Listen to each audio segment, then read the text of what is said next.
Hi, Ronnie Figueroa here. I am wanting to present something else. I have some videos out. If anybody's interested, you can find it on my YouTube channel. I think you can type my name, Ronnie Figueroa, and you should be able to find stuff that way.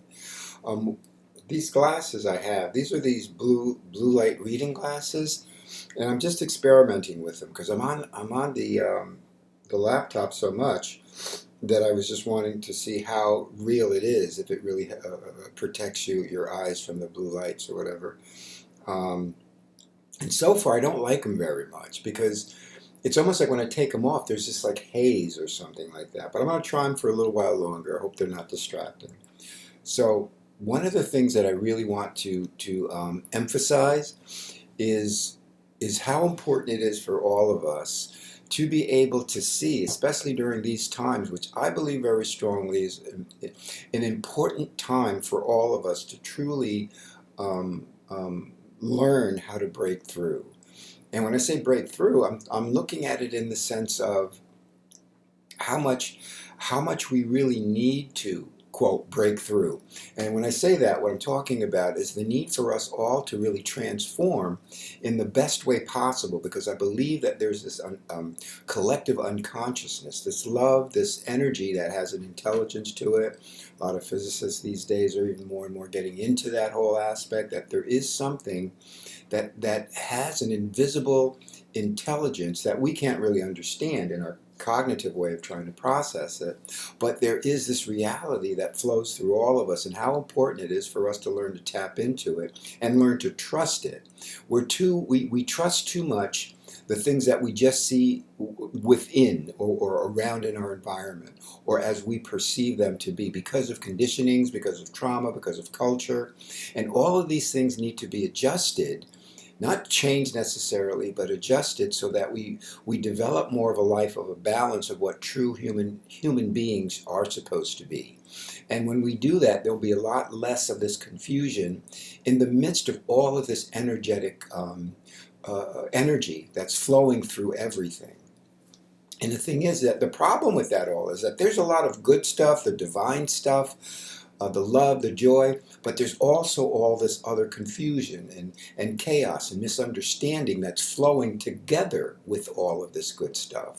And what we need to do as a world is to learn to eliminate more and more of that confusion, painful, real problematic kind of things that causes the negative feelings, the negative emotions, the unnecessary deaths, all that sort of thing.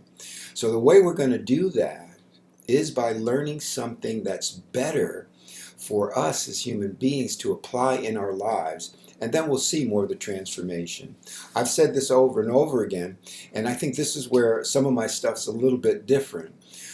I do believe there's a lot of good things out there, a lot of great teachings, seminars, books, and all of these books are good to some degree. But there's also too much of a problematic nature to them. They're taking away too much, they're draining too much, and we're relying too much on them. Instead of relying on them, all of these things, learning how to rely on what's already within us and trust that. Not waiting to get there and then trust it now. Trust whatever spark of reality that we have within us right now, with all of the good, bad, and ugly. And then, as vulnerably as you can, take a risk and start presenting yourself outside of having to show how wonderful you are, how good things are. One of the things I was thinking, like I'll go on Facebook every now, I call it Facebook. I'll go on Facebook every now and then, and there's some really great things. You hear about wonderful things that are happening. You hear about sad things that people are trying to make better in the world. But if you really look at it, a majority of all of it is going to be how good and wonderful things are. And we're not going to focus enough on the horrors that are out there. But when you learn to have a balance of all of this good stuff, but invite the realities that are out there, then what happens is you develop more of a balance. In the midst of all this chaos, you become more aware, more concerned about what's really going on. You heal yourself more so, and you're taking risks Irregardless of what anyone says or anyone thinks, you're coming from this place that might seem really weird to a lot of people. And don't get me wrong, people are going to judge. But even if you were playing the game, the smiles all the time and everything's fine, you're still going to be judged. There's going to always be people and things and whatever, because of the way that this world is swirling, and all of these patterns of the good, the bad, and the ugly. We need to get rid of the bad and ugly. That's what I'm calling it. You can call it anything you want.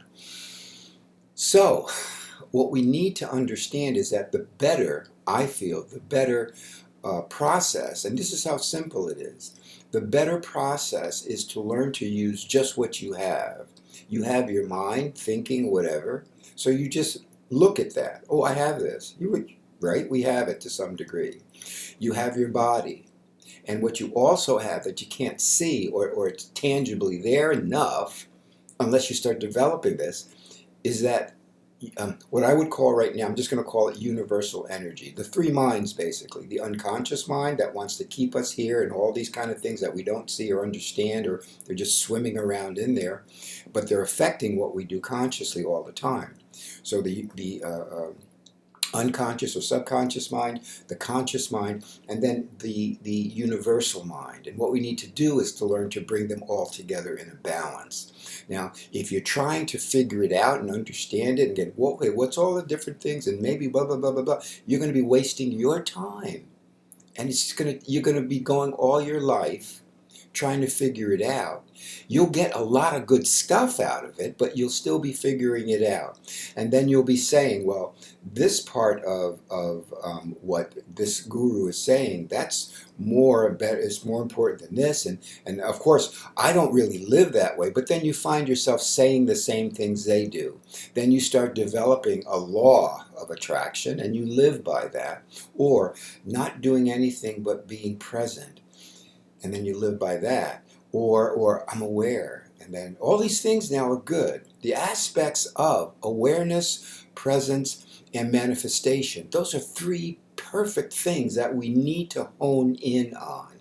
But the better way, I believe, to hone in on them, and it's pretty simple, and it's kind of sad that so many of the really simplest of things become the most difficult for human beings to either get or just apply over and over again. And then, because if we do that, what we'll see is more significant changes in a shorter period of time with much more positive results that are more permanent.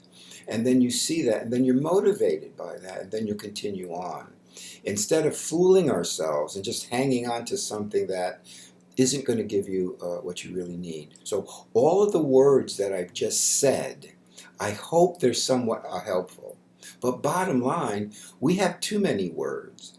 And the most important thing is to be able to apply what's going to work for you individually, what's going to work for me individually.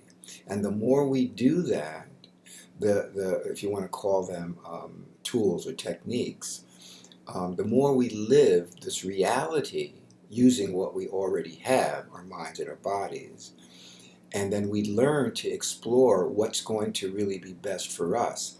And what happens is we start to see, I don't need to say it the same way you do, or whatever. I don't need to sit in the same groups and meditate or pray or speak even about philosophical concept or political concepts or scientific concepts. We begin to live this thing that's inside of us. So how do we do that? Simple. And I've said it before, but I'll say it again. We need to be able to use our conscious thinking and bring ourselves to a place that's within us. And I'm saying within us. Is there really just this within us? No, not alone. But it's so good for our conscious minds to apply it because of the limitations that we have and because we rely too much on our consciousness. So by doing this, you're going to learn how to use less and less of your mind and more of this balance of your mind, body, and universal energy, whatever you want to call it. So you're here, and then you bring yourself to you as best you understand you to be. If you're feeling like pressured and you just feel bad and you feel depressed all the time, or you're confused, and that's the dominant thing that you know about you, and we'll get into that a little bit more specifically. But even then, if you just do, okay, I'm aware of all of these feelings that I'm feeling. If that's all you can do right now, then do that. And that'll be very effective. So in other words, it'd be like, okay, let's just say I'm depressed. I'm really, really down. I don't want to get up out of bed. And some of you may know what this feels like. So you're there and then you look at it. If you're not looking at it, or looking is synonymous with being aware. If you're not looking at it, what's going to happen is you're going to just be stuck in it more. You're going to be in the soup of it. Instead of like this, okay, here I am in the soup of it. I feel like shit, but I see myself feeling like shit, or however you might feel. That in itself will dissipate some of the pressure of it. It does every time. That's why people do this whole lifestyle of just be aware, or just be present. If you're looking at yourself going through whatever you're going through, that takes away some of it. But is that the end-all, cure-all? No. That's only part of it. They're peripheral things. The thing that's really most important is for you to be in the state of looking at you, being aware of you as you perceive yourself. Even if you get to, I'm just not good, I'm bad, that's what I feel about me. And some people really feel that way. That's when you've got to look at, become aware of that spark, even if it's a little tiny thing that defines you, and hold on to that. If it takes you away again, the chronic depression or anxieties and all those subgroups that we have to create, and that's another problem. Bottom line, basically, the key things to understand is that we can either get into depressed states or anxious states. There's fear, and then there's depression. And basically what we're living, and you've probably heard some of this before, is that aspect of the fight, flight, or hide concept. Like animals, of course, they're living in the moment all the time. They're not dealing about time, they don't care. It's like they're living in the moment, and as soon as something happens, boom, then there's a flight, or there's a fight, or there's the hide. For us, we're living that way constantly, with degrees of fight, flight, or hide, because of conditionings, because of trauma, because of culture. So, if we get to a place where, again, we're bringing ourselves, and this is the practice of it, it dissipates that pervasive kind of thing that we're carrying with us. And that's it. Bringing yourself to see you. And if you're doing that with the awareness piece more so than anything, you can't help but be, quote, present in the now. So that's it. And one of the things to try to understand, you're not like really trying. Don't try to make it happen. If you just sit in what you are, it'll start to happen more and more by itself. Because why? It's already there. It's just waiting for us to let it come up. Oh, do I have to practice this and have to make it happen? No, you don't have to make it happen. Do you use tools? Sure. And the techniques that are involved with those tools meaning meditation or prayer or walks or relationships or reading books. Some people watch movies in order to just help them become more aware, to get them into a place of peace, if you will. To me, though, the most important tool is the one we already have within us. So your mind, you bring yourself here, focusing on you, because that's what's going on. You are bringing yourself here. So try to see that. Not like, okay, I got to make sure I'm looking at me. It'll just happen more and more spontaneously as you keep doing that. Looking at you, looking at you. I have a little affirmation, mantra, whatever you want to call it, that I use. And again, when I say these things, please don't take me or any of our stuff, any of those who consider themselves to be teachers or counselors or whatever. Find it for yourself, and you'll hear and you'll feel that click inside of you that goes, oh yeah, I've gleaned from Ronnie, or I've gleaned from this one, or I've gleaned from that. Yet this is my reality, and the more you focus that, and what you're trusting again is you and that voice that is already in you. You're taking that risk of sitting in this, maybe in the beginning, kind of an unknown. And the more you keep yourself in there, you'll find yourself saying things more spontaneously, even in the midst of the fears or the midst of the doubts. Even as I speak, I can still be aware of the shortcomings that are in me. But this is all I want to do within them. Is it like a battle in a way? Yeah. But it's not like a fight. It's more of that concept of the nonviolent protests that were going on in the 60s and whatever. The heart of love and giving. That one scene that if some, a lot of you might remember this, some of you might still see it, where the girl's putting a little flower in the guy's gun, just to, those kind of things are really important. And we still have a lot of that. So we need to enhance it now. We've needed to enhance it then. So people will go, oh, it's all, everything's the way it's supposed to be. No, I don't believe that either. I believe any moment, then, now is the time. Then was the time, now is the time. Next week will be the time, now is the time. So let's do this now, seeing the importance of it, without beating yourself up, without holding on to that one thing that holds us all back so much, that guilt, that feeling of, oh, there's something wrong with me in the midst of this. And with feeling that, to hold on to that spark that you perceive even as you, and then vulnerably take the risk and live that moment by moment, no matter what anybody else says. And then when those distractions come in the way, I got to present myself differently because I'm with my family or my friends. That's when you need to practice. You don't have to throw everything out, beat people over the head with your truth, but coming more and more out with your honesty, with your vulnerable realities, with your risk-taking from this place, without even thinking so much of what you're going to say next. There's a teacher, Eckhart Tolle, he says this. He said it at one time, and it really clicked on me. So you'll hear things that click, and that's really important, that resonate. He said something to the aspect when he says, whenever I speak, he says something to the aspect of, he said, I don't know what I'm going to be saying. And I think that's an important thing to understand, because then you're taking a chance, a risk, but that vulnerable place. And what vulnerability means, it does not mean I'm just always like going to listen, and here's all the bad parts and the sad, and I'm afraid, and please help me. It also means, yes, I feel these things. Right now, I'm fighting something, I guess so, but I need to be able to say it.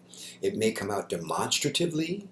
It may come out with a yearning, but it'll come out, and you'll feel it's from you. Now, that part, again, I'll just touch a little bit, that we were speaking about in the aspect of depression and anxiety, which, I think are the only two real, I guess I'll call them emotions, the feelings that come from them. So I guess they're not really the emotions, they're words that describe the feeling of it. It's like, ugh. there's a definition of some of it. Let's say depression might be like, I feel like, anxiety might be like, I feel like, so those feelings are the thing to focus on more than anything else. And again, the better tool, technique, is to go inside, let yourself feel that without trying to figure it out, analyze it or whatever, and just let it rise up. Is this depression? Is this anxiety? Who cares? Let it come up. Let it come up as deeply and intensely as you can. Let it be there. You're working, all you're really doing while you're doing this is allowing. You're not, I got to make it happen, I got to bring it up. No, you're allowing. It'll be there. And with your focusing again, primarily on your awareness of yourself being here. I was saying before, I think, about the chant or mantra I use. It's, I see me here. That's the key word in that whole sentence. I see, the awareness, me. We're here, present. That's it. That's so cool. I see me. Two prominent words in there. I, me. Is that like being selfish? No. It's just looking at you and finding you And when I say that, please don't get into the self-help thing. I got to do this first. I got to do this first. No, you got to reach out wherever you are. Like I said before, you're good, bad, and ugly. You got to reach out wherever you are. Now, those other things, the secondary process, it's secondary and insignificant as a tool or technique than just what I just said, bringing yourself here. You're like focusing on uh, uh, becoming aware of you bringing yourself here. I am here. And then you can do that all the time, no matter how much anxiety, depression, all these other things that are going on, the confusions, with the rapid speaking like I'm doing right now. But it's almost like I'm trusting something within me. And it's hopefully you can hear that I'm bringing these concepts together. Now, with the depression and anxiety as a secondary tool, even insignificant in comparison to just the first one, which is the primary thing. I'm saying these secondary things are insignificant in comparison to because too many of us, maybe all of us to some degree, continue to rely on the tools and techniques more so than just being here with it and just breathing. Sometimes just that is more than enough. Right? So the secondary tools, bringing it up, the emotion, the fear, the tired, depression, anxiety, whatever. I say, and you don't have to do it this way, do it your way, bring it to your heart area, almost like it's literally there. Why? Because people say, feel from my heart. I'm, thinking from my heart. I love you from the depth of my heart or the depth of my being. However you perceive that, bringing it there. The aspect of these bringing up is good for the conscious mind, and it helps the process because, again, the conscious mind needs these things. After a while, it becomes more spontaneous where you're working together with all three minds. But for now, just do that, bringing it up to that area in your heart. There it is. And then you breathe. Breathe in all of that pain, and then just release it. Breathe it in and release it. And for those who like to really think a lot or want to have more of a concrete kind of thing to do with it, use a scale of 10 to 1. Just focusing on, okay, now I'm feeling this thing, whatever it is, because you're not trying to figure it out what it is, you're just letting yourself feel it. It's 10. Do this over and over again, and just you'll see, in a short period of time, somehow it will dissipate. And you don't have to work up into the relax yourself first, which is a part of it. And I do practice guided imagery and then go through these things. But you don't need that. You can just bring it up. Bring it up. Bring it in. Breathe it in. And release it. What is it, though? You're going to lose it if you try that one. And then the third aspect of this, again, the bottom line, real one, is just being here with it. That technique, don't rely on the technique. Use it for the tools and techniques. The third one is to replace it with something that, and hear this word, genuinely positive. Not just, it's got to be positive. That's the law of attraction. If you say anything wrong, it's not going to work. It's not I should, it's I will. You've heard that I should thing, right? And they're using this a lot. And it's kind of cute. They go, don't say should now because it'll be like you're shitting on yourself. Get it? And then when I listen to shit like that, I say to myself, hey, it's my should. Please respect me in wanting to should. Because I have a right to should wherever I want. As long as I don't should on you, things are fine. I'm going to should right now, okay? And also at the same time, as I'm shoulding, if I don't, I'll hold this whole thing up. It'll build up, and I'll wind up shooting on everybody anyway. I'll be shooting all over the place. I don't want to do that. So let me do it now. And it's the same thing with emotions. It's important to gradually bring these things up and really share them with people. That's the vulnerable aspect of it, incrementally. You don't have to just throw everything out. So again, that third aspect, the genuine positive thing, bring it in, breathe it in, release. Bring it in. You can even say it in words if you want, not necessarily.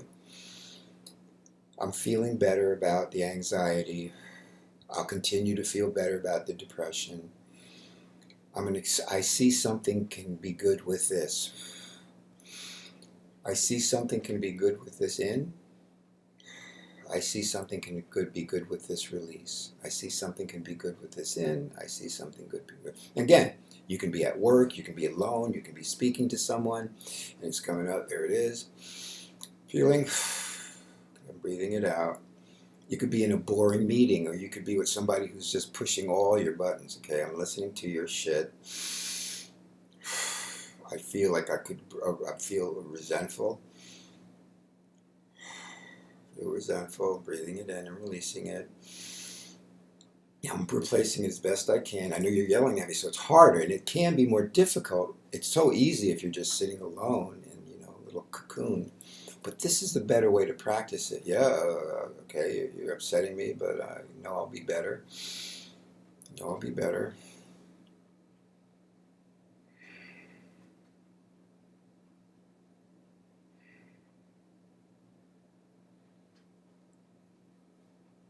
Yeah, it's really that simple and that complicated.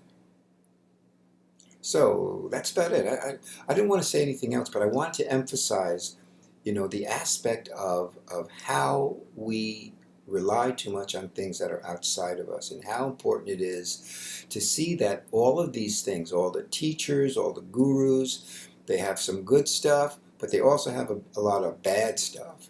And the problem with them is they always have to put on that happy, happy fake book kind of thing, instead of being just more genuine and letting people know that they do suffer, and show the suffering, show the hurt more, show the concern that they want for the world. What happens is when you get to this more of a balance, as far as I'm concerned, you'll feel both more constantly, and you'll want to reach out to make a change, more of a change within yourself and more of a change outside in the world. So that's about that. I hope this is good for people. You can find out about me through my name, my site, Holistic Counseling Services. I think another one is the Holistic Healing Energy Institute. And there's another one, Life Energy Healing Institute. So if you check out these things and you want more, then let's get together. You can email me. Let's see, my email address is Ron Figgy, that's one of them. That's my more personal email address, ronfiggy@gmail.com. And my other one would be the high at 3311 at gmail.com. The high, get it? It's THE, the HI, 31111 at gmail.com.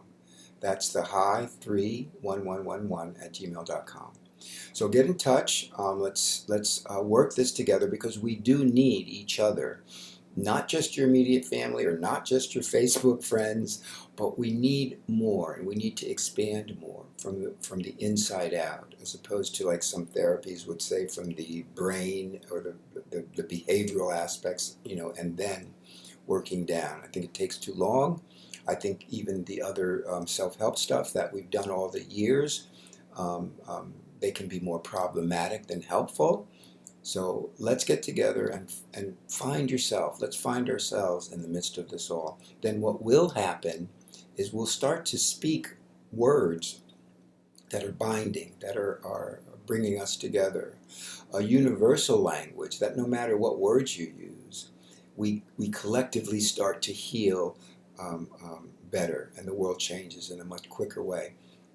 Okay, so that's about it for now. Back to it. So bless everybody. I love everybody. I want to see us all heal. I want to see us all gather together. If you're suffering, we can still do this. If you're doing great materially, like we're doing wonderful, in life and all that, with those kind of things. But this is much more important to me, that we heal and we help heal each other. So bless you all, and live, love, forgive, share. Bye-bye.